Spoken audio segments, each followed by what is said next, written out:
Hey guys, so good day. Meron tayo ditong ADB 150. Okay, so bibigyan ko kayo ng idea paano ba paandarin yung ADB 150 na keyless in case na nawala po yung remote nyo at kabisado nyo yung code nyo. Okay, so ito papakita ko sa inyo na gumagana yung, ayan, nakita nyo, nag-on siya, diba? Okay, so ganyan siya kapag may remote. Paano na lang kapag nawala yung remote and then emergency kailangan nyo gamitin ng motor?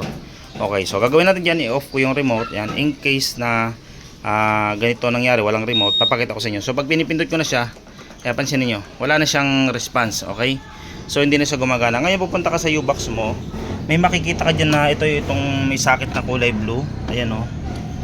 Okay, safety pa rin to guys ha. Hindi to basta-basta kaya ng mga karnapper. Baka kasi may mag-comment na naman dito na tinuruan natin yung karnapper paano paandar. Hindi po kaya kasi hanggat hindi nila kabisado ang code, hindi nila mapapandar to.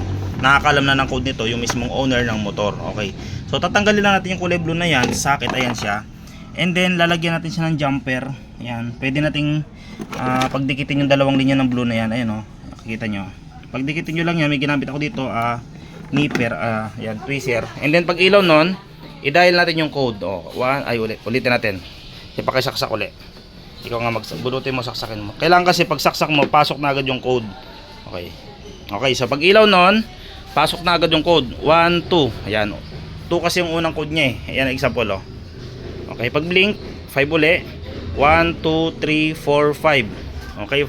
Sunod na code niyan ay 8. Okay. 1, 2, 3, 4, 5, 6, 7, 8. Next niyan ay 3. Pag blink uli. Yon. 1, 2, 3. Next niyan ay 5. Yon, 1, 2, 3, 4, 5. Next ay 7.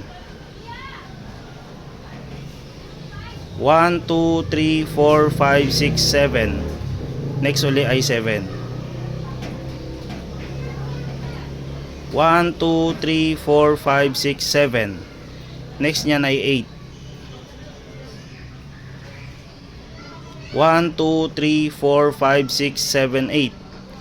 Next niyan ay last niyan ay 8. Okay.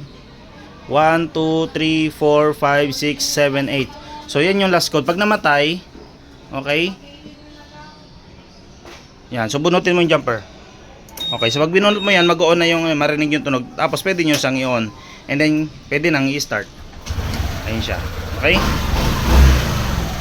In case na nawala lang yung remote nyo at kabisado nyo yung code. Okay, so kapag hindi nyo kabisado ang code, contact lang kayo sa akin para sa pag-retrieve ng code. Meron tayong pang-retrieve ng code nito. Meron tayong tools na para dyan.